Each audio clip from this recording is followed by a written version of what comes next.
Welcome back, everyone, to another epic Hearts of Iron 4 mod spotlight. And this time we're taking a look at the mod called Novum Vexillum. Jesus Christ, what a name. This mod I've already actually done a mod spotlight on, like, probably a couple of years ago, back when it came out.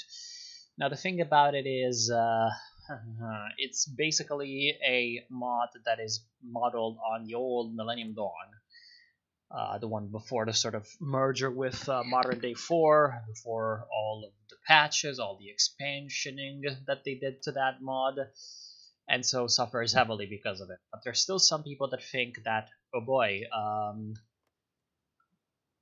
there's still some people that think that basically just they don't like the new Millennium Dawn, and so they think that this mod is like good or whatever because it's like the old one.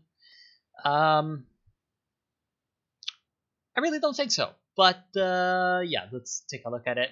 Basically, they've worked on it somewhat, but frankly, yeah, I'll show you exactly what the problem sort of is with this mod. Now, as I said, it is based on an old version of the Millennium Dawn mod. So the idea is essentially that you have a gameplay experience that's very similar to Hearts of Iron 4, very similar to sort of the standard game. And the differences are minimal, except of course it's a 2000 scenario. Now, as you can see, we've got some random IMF reports. Now, one thing that I do have to commend the developers for is they've added a shitload of events. There's just a lot of them, or at least for a couple of countries there are. I haven't really played all the countries at all, so yeah. At least if you're playing as the United States or a European country, you're gonna get a lot of events. And the mod runs pretty well. Like, you know, as you can see, this is like quite. Oh wait, it's this crater. There's a hilarious German meme about that. Anyway, basically, it runs much better than, of course, the newer Millennium Dawn because it's got a massive economic system that the game needs to calculate. So obviously, it is a little bit easier on the game engine, a little bit easier on your. Ooh. What? Damn. Incredible. Guess I can roleplay as the Nazis or something. Anyway, yeah, as you can see, there's a bunch of events. Helmut Kohl. Bunch of events and shit that you can fiddle around with. Now, another thing that you can fiddle around with that I actually kind of fucked up and should have kept is here I go already doing stupid things. Is the fact that there's a bunch of basically a bunch of modifiers and a bunch of sort of game rules that you can modify right at the start. Now, actually, are there any funny game rules over here? Doesn't look like it. AI behavior. Oh well, okay. That's exactly. Oh no, okay. This is just blocking the rules for multiplayer. Never mind. Is that there's basically a bunch of stuff that you can do to sort of sandbox up the game. Now, you've got a generic focus tree thing, which is from a submod. I'll show you that later. But basically, if you're one of the countries that has a unique focus tree, you can load the standard generic focus tree that has been sort of reworked by the submod. And I like the generic focus tree, but yeah. Now you can dismantle all factions. So, well, at the beginning, that generally means the CSTO and NATO. So there we go. They're gone. You can dismantle the EU. You know, at the beginning, you've got the European Union, and if you attack one of the European Union members, you're going to be at war with all of them. You can remove that. There goes the EU. Can prevent the splitting of NATO, which is going to stop the AI from, splitting NATO. Can revoke all guarantees. So notably, at the beginning, America guarantees a bunch of random ass countries, such as the Republic of Korea. If you want to troll as Kim Jong Il, you're gonna want to do that, and now they're not guaranteed. Disable natural estate drift, aberrant estate drift. I'll get to the estates a little bit later. You can disable nuclear weapons, but at the beginning nobody has them.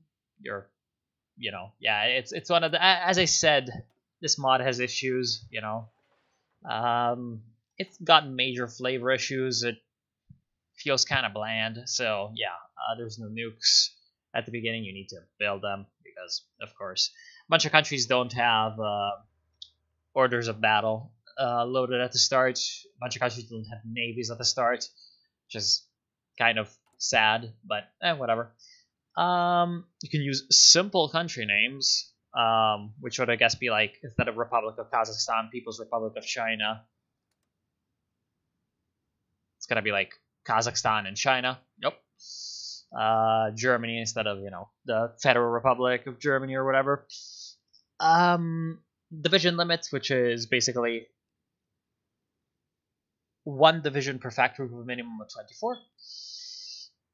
Relocate the treasury info box. Now I'll get to that later. You can even do things like the battle royale, which is going to, be like all neighbors are fighting each other at the same time. Tabula rasa removes all military units and refunds the manpower but not the equipment. Everyone has to build from the ground up, which is interesting. The fractured world, which is going to release all releasables. I'll check that out in a little bit. And you can basically scale the AI, which is a very welcome feature. Very, very welcome feature. Basically, either disable Capricious Wars. Now, Capricious Wars is a system that this mod has added where basically the AI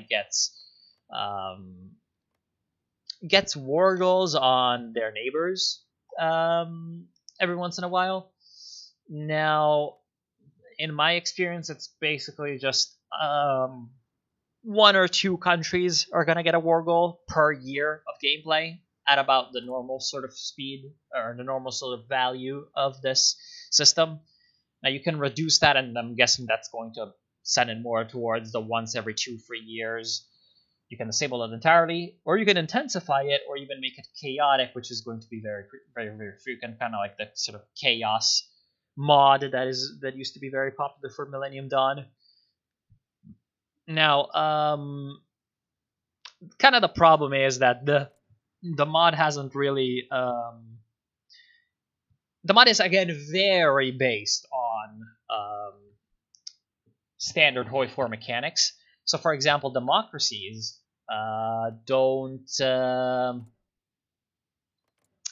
democratic countries aren't able to take over other countries. So, like, I had a few wars where, like, random African country that is technically, democratic or whatever invades their neighbor and then just does change government to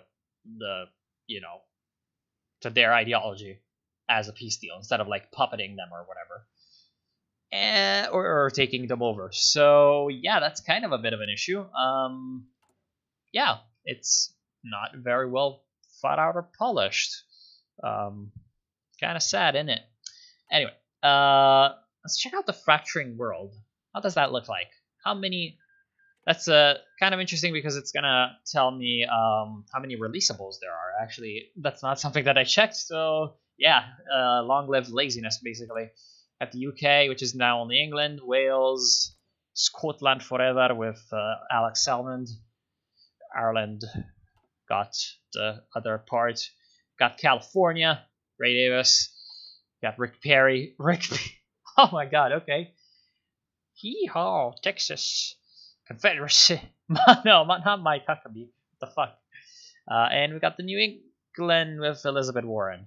Okay there, buddy. Quebec is out. Of course, Quebec is just what everybody loves all the time. South America hasn't changed, although of course we've got Cayenne over here, French Guiana. being released. Doesn't look like there really are any releasable tags in Africa, which is relatively unfortunate. Yeah, it doesn't look like anywhere really got the releasement treatment. No tags in India, which is super unfortunate. Wait, Shanxi, Mengjiang, Manchuria, Northwest China, the Islamic Republic of Turkestan, Tibet, Yunnan, Guangxi. Damn. The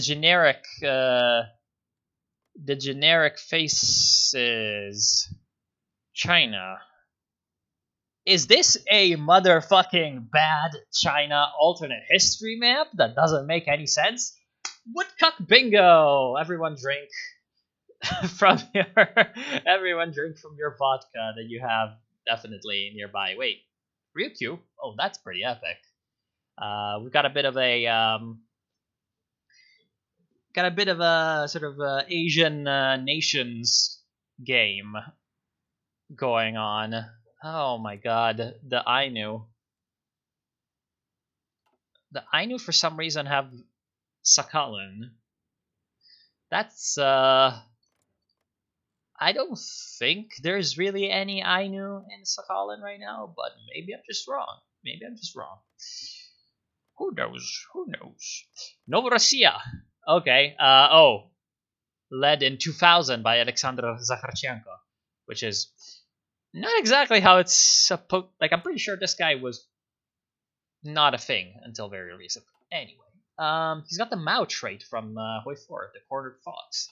Lamau, Bavaria, Flanders, and Belgium. Yeah, well, Wallonia. Why didn't it release Wallonia? Whatever. Anyway, Flanders and Wallonia, Brittany, of course, bit of a Basque country, bit of a Catalonia, bit of an Occitania. Oh, Corsica! Oh boy, with a generic portrait. Lovely. Lombardy and Venice. Really now, without real portraits. Unfortunate. No Sicily. Very sad. Very, very sad. Me, I'm very sad. No Padania. Oh, Jesus Christ. Yeah, the sort of oh yeah, right, Montenegro, of course. Montenegro at the start, part of Serbia and Montenegro. Anything else really in terms of releasables that are interesting? Well, we got a big old Kurdistan under the Barzanis, because Turkish, Syrian, Iraqi, and Iranian Kurdistan would all be very happy to be under the Barzanis, but whatever. Yeah, the China borders are to just kill yourself for, but other than that, yeah, that's pretty much what I was expecting. Basically, yeah, this is the sort of decisions tab's main attraction at the start. You can probably just continue,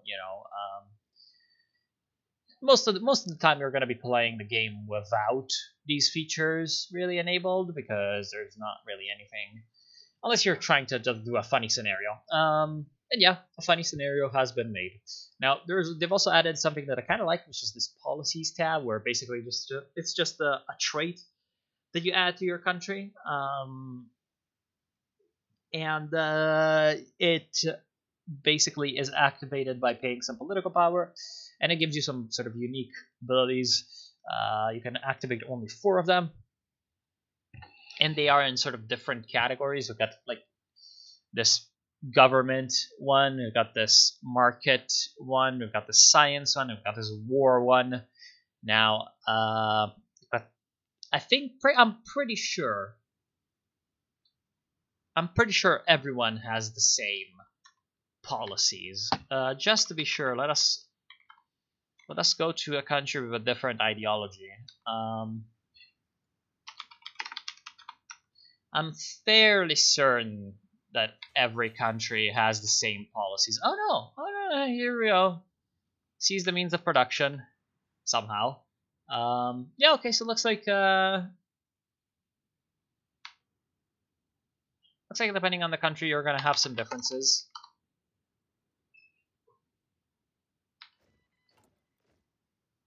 Okay. But basically, some of them are quite interesting. In fact, I kind of wish that more mods had like a sort of trait system like this. Like, for example, over here we've got lucrative factionalism, which is going to increase economic growth when in a faction with at least one independent country. Now, economic growth is a mechanic that we're gonna look at in a little bit.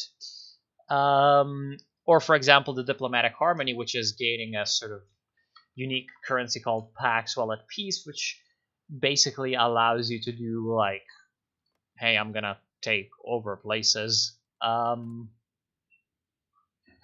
peacefully. Or the benevolent dominion, which allows the taking of puppets basically peacefully. And if they don't do that by peace, they're gonna, you get to do that by force. Then there's a bunch, of course, of sort of economic bonuses. Science stuff. This focus on the future one gives you an ahead of time reduction for any tech category for every 3 years. Special forces stuff can always justify war goals if you have warmongering. So I guess if you're a democracy, you can pick this one, and you're going to be able to justify war goals and send volunteers. So yeah, that's pretty nice. Then there's debt stuff, but it's pretty bare bones. Like, it's just a national spirit or whatever. It's not really dynamic as in the other Millennium Dawn. Got some conscription stuff, mercenaries, but again, all pretty bare bones, all things considered. Wait, Oracle AS? No, this is just a tutorial, basically. You've got, of course, the old intelligence agency, but I believe it's basically standard HOI4's intelligence agency. Oh, okay.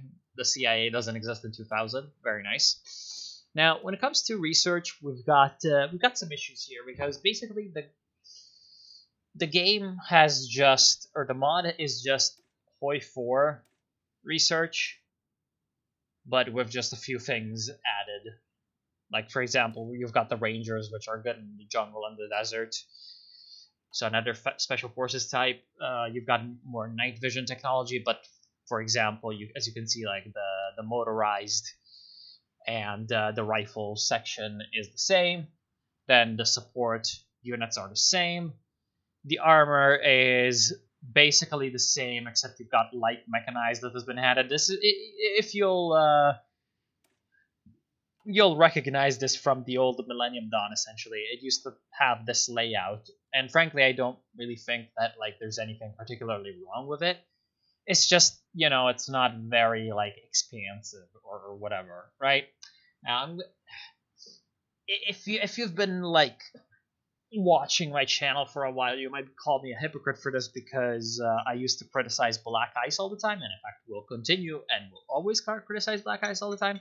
In fact, after recording this mod spotlight, I'm gonna go ahead and prepare to record a Black Ice sort of update spotlight, where I'm gonna criticize the fuck out of Black Ice for having way too fucking many equipment types. Now, but I also like, to go into my hypocrisy, I also like Millennium Dawn for having a lot of equipment types. Now, why do I like Millennium Dawn but I don't like Black Ice? I like Millennium Dawn because it makes sense for a mod that focuses so heavily on the modern age of warfare, which of course will never be like fully realistically sort of modeled in a Hearts of Iron game. Least of all, like if just because we've never had like a large scale war, thankfully, the size of World War II, so we don't really know, don't really have the first hand experience of sort of 21st century warfare that really allows us to imagine being like so like brainwormed that you're like, oh, I wish we had like an epic world war so that our games could represent modern war better. But like, I'm pretty sure there's some people who think this way.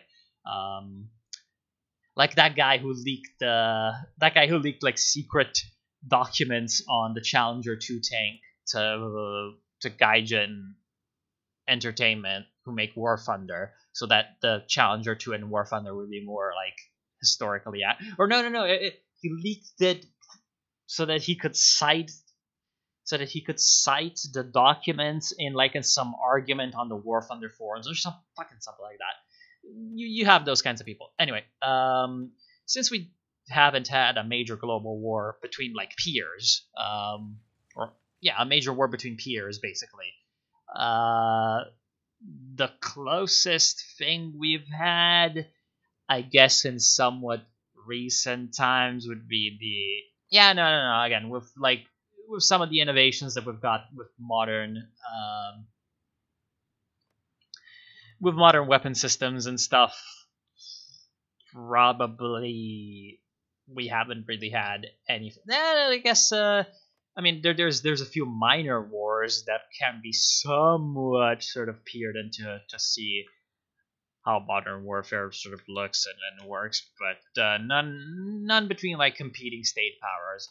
So yeah, you can't really accurately model that, but you could probably have some pretty good guesses, and we know that it's probably going to be a lot more complex than World War II. There are a lot more moving parts to an army. So it makes sense that even within the game, it would be sort of more complex, more equipment types, more of everything, right? There are more roles to be played in a modern military. But in a World War II setting, it doesn't really make any fucking sense to sort of make the standard HOI4 game's complexity even complexer, right? Now, Novum Vexillum being based on the sort of old Millennium Dawn sort of keeps the complexity level in terms of how many equipment types and how divisions are sort of laid out and stuff to regular vanilla HOI4 levels. So you've got your self-propelled AA, you've got your anti-airs that go into your divisions, you've got your self-propelled guns, you've got your artillery, you've got your rockets, and you've got your anti-tank. But you don't really have the anti-tank vehicles. You don't have all the different types of tanks. The engineering tanks. Of course, you've got the amphibious tanks because we're in the post-man the guns phase of the HOI4. And and the divisions layouts fundamentally work the same way as in standard HOI4. So you've got your combat battalions that take up 3 combat width, and you've got your artillery, 2 combat width, and your artillery battalions that take up 3 combat width, and the sort of combat width is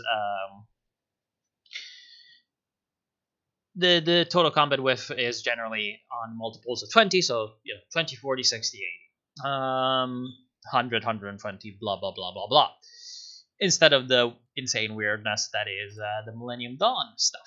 Now you've got your land doctrines that are the same as standard HOI4, except with a nice background image. Naval is pretty much vanilla naval, but reskinned for modern ships, which is fine. The Millennium Dawn naval, I like Millennium Dawn naval, but the problem is I feel like nobody really plays with it, and so there's a ton of bugs. Basically it's just a reskin. It looks cool. It does the part. I like it. No problems really. No problems with it. I like it. It's functional.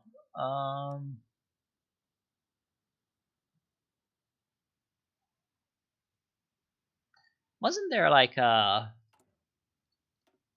battleship? Oh, there we go. 2000 battlecruiser hull. Never mind.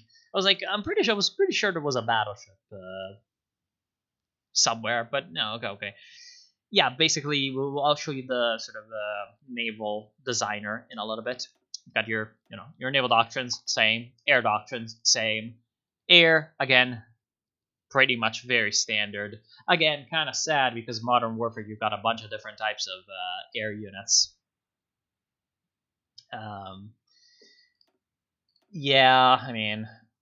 Attack aircraft, which for some reason end at 2006. Afterwards, you're going to be doing drones, I suppose. Yeah, sort of fighters, patrol aircraft, strategic bomber, UAV, reconnaissance, and transport. For some reason, the militaries of the world before 2012 did not have any transport aircraft, famously. Engineering, yeah, there's your radar, your research speed, and your rangefinder tech. It's HOI4. Industry, it's HOI4 industry, except they've added a recycling. Damn, environmentally friendly. They've added recycling, incredible. So you've got your little recycle factory, which gives you 1 steel and 1 aluminum, and then once you get those techs, you can go up to 2 steel and 2 aluminum, and 3 steel and 3 aluminum, and 4 steel and 4 aluminum, and 5 steel and 5 aluminum. Epic! Yeah, basically, you know, just another way to get some resources. Got your construction speed, your excavation, you've got your production efficiency, you've got your sort of output technology, you've got your even more production efficiency. You've also got, which is pretty epic, the Counter-Strike terrorist guy for some reason in subversive industry instead of organized industry, which is like, okay there, buddy. Very interesting sort of dichotomy you've got there. But hey, I guess it's supposed to be like the ISIS, the ISIS industrial doctrine, which is pretty epic because actually, kind of a side tangent. I've never like really read into it, but I think it would be really, really interesting because I know that there's like a lot of really interesting research into like ISIS, like manufacturing workshops and capacity and how they sort of built their improvised weapons, which were really like ingenious and interesting. Yeah, if you're a maker, if you're into maker culture, DIY, you know what I mean? Take your clues from ISIS. Okay, next up, I am going to be swatted. Jesus Christ. Anyways, despite my apparent death wishes, yeah, that's the construction tech. Now, diplomacy, I'm pretty sure, doesn't need to be explained. It's HOI4 diplomacy. Like, yeah. Resources are HOI4 resources. Construction is HOI4 construction. Production is HOI4 production. Except, let's actually take a look at the Naval Designer thing. Because that's different. Well, no, not really. Like, and why really should it be? Like, you know, you've got your engine types, except for your Royale, except, of course, you've got your, you know, nuclear propulsion or whatever that gives you a bunch of maximum range at a cost of cost. You know, a lot more costly. You've got your torpedoes. You've got your anti-submarine warfare. You've got your mines. It's all got good icons except radar, which sucks. It's only got the logo of the mod Sonar, which looks like a sonar sort of wave. So that's the submarines, and you've got your destroyers with artillery. That looks cool. Your, you know, vertical launch systems for reasons. For reasons I'm not sure, gives you HP, which is okay. Really not sure why that would give you HP, but you know, yeah. Anti-air. You know, your little aircraft facilities. Yeah, you have a bunch of different modules you can play around with. You can make sort of realistic, modern ships, and you know, aircraft carriers are aircraft carriers. So what would you expect? Yeah, I like the sort of little naval thingy majig. It's good. Now, really? No, hold on.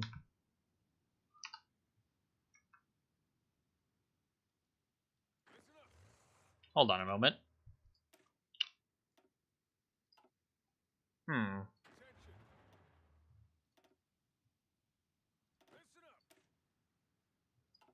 Special Forces Group.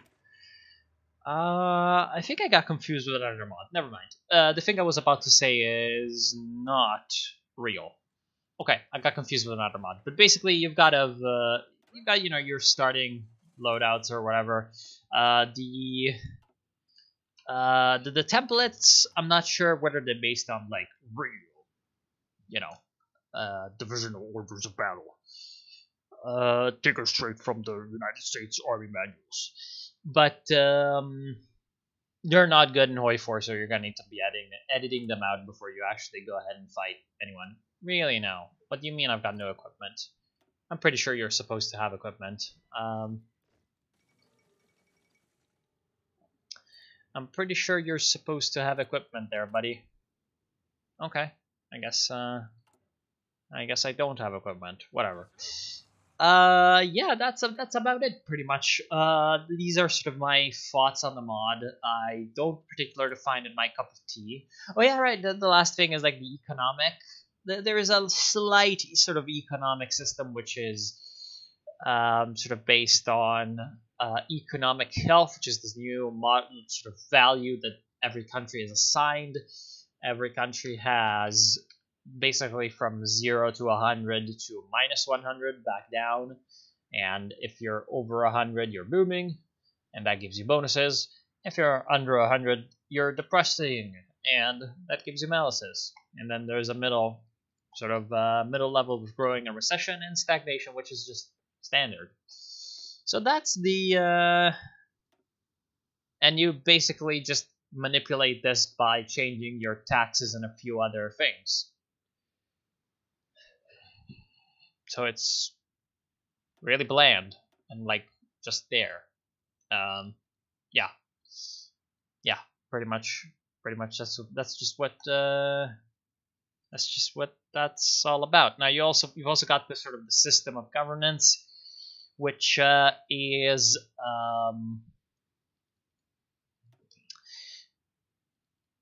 is based on your legislation in parts. It's also based on which state is in power. Now the ideologies are called the states, and the ideologies are the same as Millennium Dawn. So you've got your Islamism, Nazis, nationalists, monarchists, reactionaries, conservatives, liberals, social democrats, progressives, socialists.